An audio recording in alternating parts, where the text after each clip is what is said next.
नमस्कार, हिमाचल बुलेटिन में आपका स्वागत है। पेश है आज के समाचार।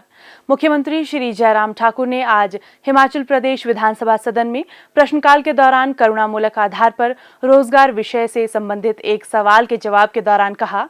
ये हम सब की चिंता का विषय है कि जिनके परिवार का कोई सदस्य सरकारी नौकरी करते हुए जिसकी मृत्यु हो गई और परिवार में पालन पोषण के लिए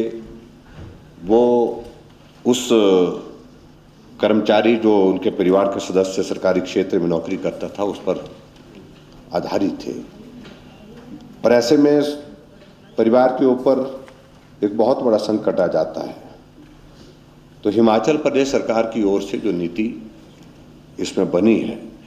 और उस नीति के अंतर्गत हमने अपनी सरकार बनने के पश्चात इस विषय को बहुत गंभीरता से लिया और उसमें आगे बढ़कर के काम करने की कोशिश की। हमारी जो 7 मार्च 2019 को जो संशोधित जो नीति जो है, रिवाइज पॉलिसी जो है, उसमें बहुत सारी चीज़ों का हमने नए सिरे से किया। जैसे प्रमुख रूप से जैसे आप पूछ रहे नीति के बारे में, उसमें पहले ये था प्रावधान कि अगर कोई सदस्य की मृत्यु हो जाती है उसमें एक लिमिट लगाई गई थी। अगर कोई 50 साल की आयु के बाद कोई आदमी मर जाता है तो उसके परिवार का कोई सदस्य नौकरी मांगने के लिए करुणामूलक आधार पर पात्र नहीं होगा।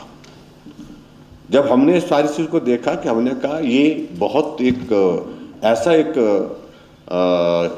जो कंडीशन लगा दी गई है, एक शर्त लगा दी है जो व्यवहारिक नहीं है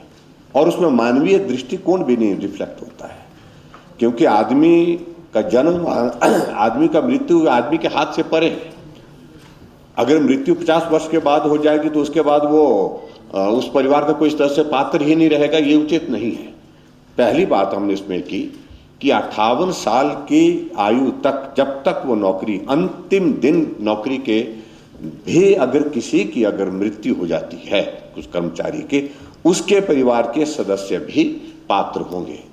तो इसलिए पात्रता का एक बहुत बड़ा एक जो है वो हमने उसमें जो है एक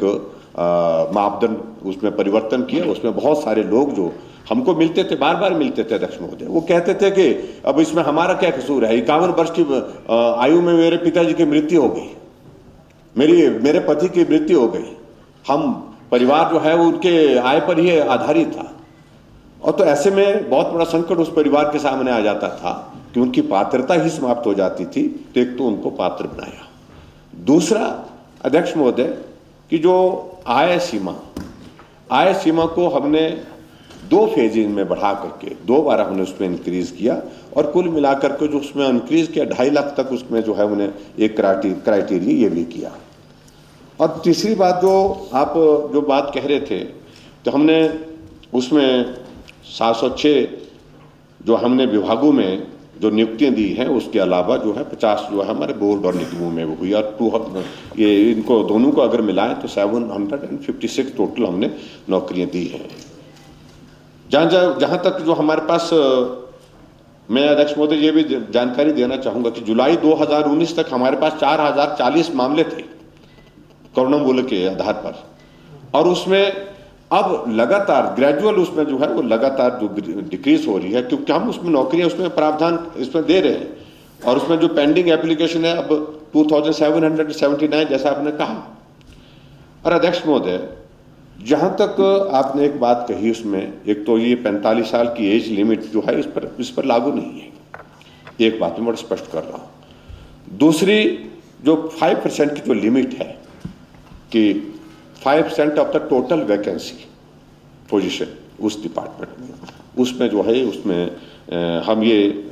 करने की कोशिश कर रहे हैं। आप उसको बढ़ाने की बात कर रहे हैं, तो मैं सिर्फ इतना इसमें कहना चाह रहा हूं कि इन सारे विषयों को लेकर, क्योंकि जब भी हम प्रवास पे जाते हैं या यहाँ शिमला में भी होते हैं तो करुणामूलक आधार पर हर रोज 5, 7, 10 आदमी ऐसे मिलते हैं जो जिनके चेहरे पर देख करके, बच्चों के इस पर देख करके हमको बहुत ऐसा लगता है कि सही मायने में इनको मदद होनी चाहिए। कुछ लोग बहुत ही गरीब हैं, बहुत ही ऐसी सिचुएशन में हैं और बार बार वो मिलते रहते हैं। तो ये सारी चीज़ें जो हमने करने की कोशिश की, लेकिन अध्यक्ष महोदय मैं आगे बढ़ करके उसमें ये ज़रूर मैं कहना चाहूँगा कि आने वाले समय में इसकी गंभीरता को देखते हुए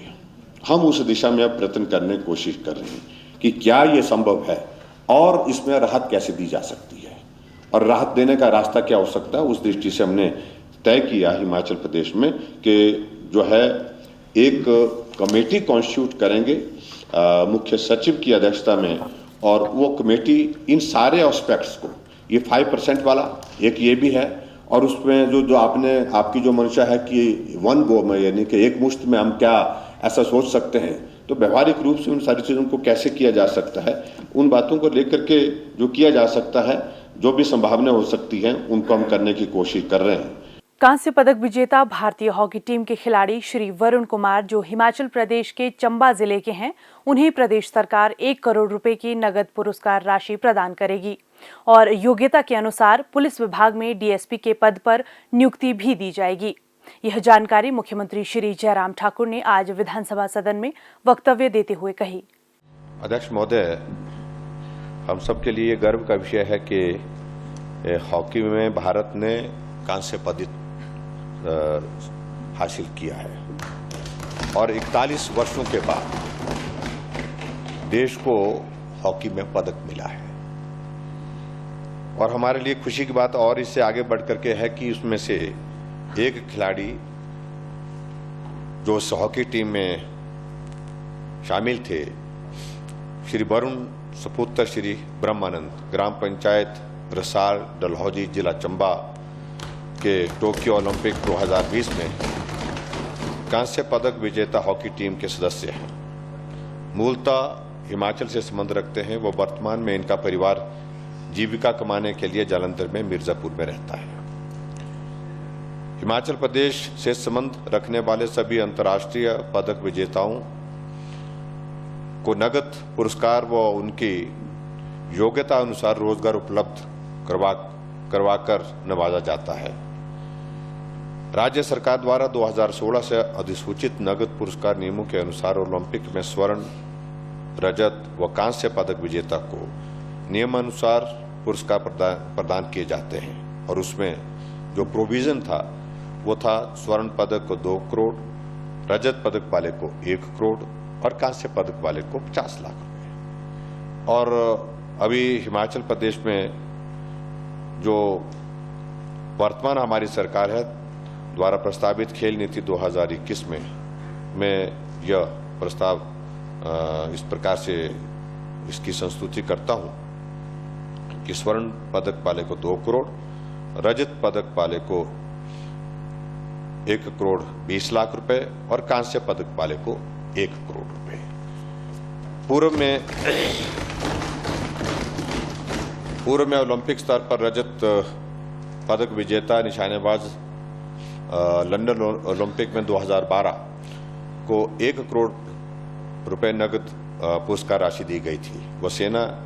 से उनके त्यागपत्र पश्चात हिमाचल प्रदेश पुलिस में पुलिस उप अधीक्षक का पद दिया गया था।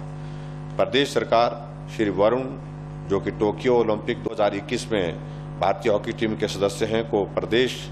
एवं राष्ट्र के लिए कांस्य पदक प्राप्त कर गौरवान्वित करने के लिए 1 करोड़ रुपए की नगद राशि प्रदान करेगी तथा उनकी योग्यता अनुसार उन्हें हिमाचल प्रदेश पुलिस उप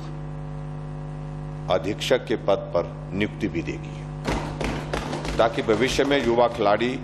अधिक से अधिक खेलों में भाग लेकर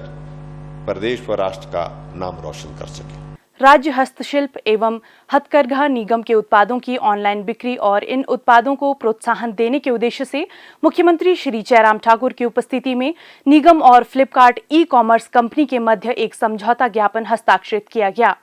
इस अवसर पर मुख्यमंत्री ने कहा कि कोविड महामारी ने ग्रामीण कारीगरों और स्थानीय उत्पादकों की आर्थिकी को बड़े पैमाने पर प्रभावित किया है। उन्होंने कहा कि इस समझौता ज्ञापन से राज्य के हस्तशिल्प और हथकरघा से जुड़े 20,000 से अधिक दस्तकारों को ई-कॉमर्स प्लेटफॉर्म उपलब्ध होगा। कारीगरों को उनके उत्पादों को ऑनलाइन मार्केट के माध्यम से बेचने के अवसर उपलब्ध होंगे और उत्पादों के बेहतर दाम भी मिल सकेंगे। उन्होंने कहा कि इससे हिमाचली हस्तशिल्प और हथकरघा उत्पादों की न केवल राष्ट्रीय बल्कि अंतर्राष्ट्रीय बाजारों में भी उपलब्धता सुनिश्चित होगी। उन्होंने 7 अगस्त 2021 को मनाए जाने वाले 7वें हथकरघा दिवस के अवसर पर राज्य के हथकरघा संचालकों को बधाई दी। मुख्यमंत्री ने कहा, मुझे इस बात की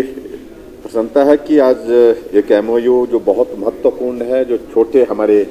हथकरघा से जुड़े हुए हैं और उसके साथ सेल्फ हेल्प ग्रुप्स हैं, उसके साथ साथ हमारे बुनकर हैं जो अपने प्रोडक्ट्स अपने घर में बनाते हैं और मार्केटिंग करने के लिए फिर वो प्रयास करते हैं जहाँ भी पर्यटक आते हैं या कोई भी मार्केट जहाँ उपलब्ध हो पाती है वहाँ जा कर के वो बेचने की कोशिश करते हैं। और हम इस बात को भी देख रहे थे पिछले लंबे समय से कोविड के कारण ये बुनकर हैं, चाहे वो हमारे कारीगर हैं, जितने भी, उन्हें बहुत सारे प्रोडक्ट्स जो बना करके तैयार करके रखे, लेकिन मार्केट जो है वो बंद होने के कारण मार्केटिंग उसकी नहीं हो पा रही थी, तो स्टॉक बहुत ज़्यादा उनके पास हो गया। और ऐसे में अभी मालूम नहीं कोविड की सिचुएशन आने वाले समय में भी क्या होगी, तो फ्लिपकार्ट का ऐसे में एंटर होना एमओयू के साथ हमारे ख़ास तौर से जो ये छोटे प्रोडक्ट्स के मार्केटिंग के लिए, तो उसके लिए मैं सबको बधाई देता हूं और विभाग को, और विभाग के साथ साथ में मुझे इस बात की खुशी है कि एक मार्केटिंग के लिए एक जरिया और हमारे पास अब उपलब्ध हो गया, खुल गया, और फ्लिपकार्ट के माध्यम से ये प्रोडक्ट्स जो है वो मार्केट तक पहुंचाने के लिए और पहुंचाने के साथ साथ में प्रमोट भी होंगे। प्रमोट होने के साथ साथ में ये उन लोगों के लिए आय का एक बहुत बड़ा जरिया बनेंगे जो लोग मार्केट में पहुंचाने में अपने आप को कठिनाई महसूस करते हैं, जो प्रोडक्ट वो बनाते हैं। तो बहुत बेहतरीन एक ये कोशिश है उस दृष्टि से। कल जो है वो हैंडीक्राफ्ट हैंडलूम डे भी मनाया जाता है और इस अवसर पर आज ये एक शुरुआत हुई है। मुख्यमंत्री श्री जयराम ठाकुर ने जिला शिमला की रामपुर तहसील के अंतर्गत झिंदड़ू गांव के युवा बॉक्सर श्री हरकृष्ण ठाकुर को आर्थिक सहायता मंजूर की है। उन्होंने इस उदीयमान खिलाड़ी को आश्वासन दिया है कि बॉक्सिंग में उनकी प्रतिभा को निखारने के लिए उनके उचित प्रशिक्षण की व्यवस्था की जाएगी। इस आर्थिक सहायता के लिए उन्होंने मुख्यमंत्री का आभार व्यक्त किया है। मुख्यमंत्री श्री जयराम ठाकुर ने आज शिमला में प्रसिद्ध शिक्षाविद, कवयित्री एवं समाज सेविका सुश्री रशिमा ठाकुर द्वारा लिखित काव्य पुस्तक मेरी परवाज का विमोचन किया। मुख्यमंत्री ने इस काव्य पुस्तक के प्रकाशन के लिए लेखिका के प्रयासों की सराहना की तथा आशा व्यक्त की कि इस पुस्तक की कविताएं समाज में एकता, प्रेम एवं स्नेह की भावना पैदा करेंगी।